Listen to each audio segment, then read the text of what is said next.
नमस्कार, मी सायली स्वागत करते तुमचं माझ्या YouTube चॅनलमध्ये। तर आजचा आपला जो विषय आहे तो म्हणजे की तुम्ही YouTubeला नवीन आहात आणि तुमच्या ऑडियन्सची ग्रोथ होत नाही आहे किंवा व्ह्यूज तुमच्या व्हिडिओला येत नाही, तर त्यासाठी आपण काय गोष्टी इम्प्रूव्ह केल्या पाहिजे जेणेकरून तुमच्या YouTube चॅनलची ग्रोथ होईल। तर त्यासाठीच आपण इथे पॉइंट टू पॉइंट सगळ्या गोष्टी सविस्तर बघणार आहोत। तुम्ही जर माझ्या चॅनलला नवीन असाल तर माझ्या चॅनलला सबस्क्राइब करायला विसरू नका। चला तर मग सुरुवात करूया। तर इथे पहिला पॉइंट आहे की तुम्ही जेव्हा YouTube चॅनल ओपन करत आहात त्या संबंधीचा जो विषय असतो तो तुमचा क्लिअर असायला पाहिजे। म्हणजे तुम्ही कुकिंग व्हिडिओज बनवणार आहात की टेक्निकल व्हिडिओज बनवणार आहात, शेती संबंधी व्हिडिओ बनवणार आहात, अशा प्रकारचे जे तुमचे टॉपिक आहे ते तुमचे क्लिअर असायला पाहिजे। जसं की मी आता कुकिंग व्हिडिओज बनवते ते माझे शॉर्ट्स मध्येच असतात किंवा माझं डेली रुटीन आहे ते मी शॉर्ट्स मध्ये अपलोड करते, तर हा विषय जो आहे तो तुमचा क्लिअर असायला पाहिजे।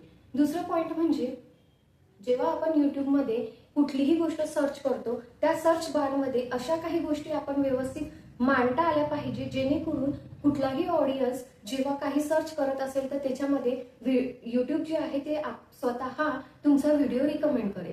जसं की सिंपल भाषेत न लिहिता त्याला तुम्ही अट्रॅक्टिव्ह बनवून कसं तुम्ही प्रेझेंट करू शकता हेच त्यामध्ये टाकायचं असतं जेणेकरून ते जास्तीत जास्त लोकांपर्यंत पोहोचेल। थर्ड पॉइंट आहे क्वालिटी मेंटेन। क्वालिटी मेंटेन म्हणजे काय, तर तुम्ही एखादी व्हिडिओ बनवत आहात तो त्याच्यामध्ये तुमचा कॅमेरा कंटिन्युअसली हलत आहे, ब्लर व्हिडिओज बनत आहे, तुमचा जो बॅकग्राऊंड नॉईज आहे तो खूप जास्त असल्यामुळे तुमचा जो व्हॉइस ओव्हर केलेला आहे तो व्यवस्थित लोकांना कळत सुद्धा नाही आहे। तर अशा वेळी काय होतं की लोक ऑडियन्स जे आहेत ते तो व्हिडिओ स्किप करून पुढे जातात। मग तुम्हाला तो स्किप रेट कमी करायचा आहे, तुमचा तो व्हिडिओ मेंटेन ठेवायचा आहे। तुम्हाला व्हिडिओ जे काही व्हिडिओ तुम्ही बनवत आहात ते ऑडियन्सनी आवडीने शेवटपर्यंत बघितले पाहिजे, हे सुद्धा तुम्हाला त्याकडे लक्ष द्यायचं आहे। फोर्थ पॉइंट आहे कन्सिस्टन्सी। कन्सिस्टन्सी म्हणजे काय, तर तुम्ही आज एक व्हिडिओ अपलोड केलेला आहे, सगळ्या दृष्टीने तो व्हिडिओ व्यवस्थित आहे, पण त्याच्यानंतर तुम्ही महिनाभराने दुसरा व्हिडिओ अपलोड केलेला आहे। मग अशा केसमध्ये काय होतं की ऑडियन्स तुमच्याशी कनेक्टच होऊ शकत नाही किंवा ते ऑडियन्स काय करतात की विसरूनही जातात की त्यांनी तुमच्या चॅनेलला सबस्क्राईब केलेलं होतं। मग महिनाभरानंतरची जी गॅप आहे ती तुम्ही कितीही छान व्हिडिओ बनवला असेल तरी ती भरून निघत नाही। मग तुम्हाला अशा वेळी काय असते की एक तुमचं जे आहे कन्सिस्टन्सी ती मेंटेनच असायला पाहिजे। म्हणजे तुम्ही आज व्हिडिओ अपलोड करत आहे तर तो कंटिन्यू जर असेल तर तुम्हाला दुसऱ्या दिवशी तिसऱ्या दिवशी अशा पद्धतीनेच तुम्हाला ते व्हिडिओ सगळे अपलोड करायचे आहे जेणेकरून तुमची जी ऑडियन्स आहे ते तुमच्याशी एंगेजच राहणार। म्हणजे तुम्ही व्हिडिओ अपलोड केला तर ते व्हिडिओ बघण्यासाठी आतुर असले पाहिजे। अशाच प्रकारचे तुम्ही व्हिडिओ बनवा म्हणजे जेणेकरून तुमची कन्सिस्टन्सी मेंटेन राहील। आणि एक कन्सिस्टन्सीमध्ये अजून एक पॉइंट येतो की तुम्ही जर कुठला व्हिडिओ अपलोड करत आहात तर तो व्हिडिओ कुठल्या टायमिंगला अपलोड करत आहात हे सुद्धा खूप महत्त्वाचं असतं। मी जर रोज सकाळी 10 वाजता व्हिडिओ अपलोड करत आहे तर ऑडियन्सला ती कळून जातं की रोज सकाळी 10 वाजता ही व्यक्ती आपल्या चॅनेलला व्हिडिओ अपलोड करते, तर ते सुद्धा लगेच त्या व्हिडिओला बघतात आणि एंगेज होतात।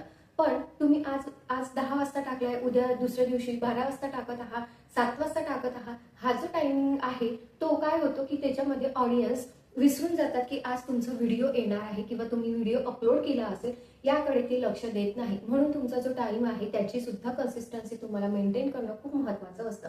आणि व्हिडिओ किंवा ऑडियन्स ग्रोथसाठी शेवटचा पॉइंट म्हणजे तुमचे जे अपील करणं आहे ते सुद्धा तेवढंच महत्त्वाचं असतं।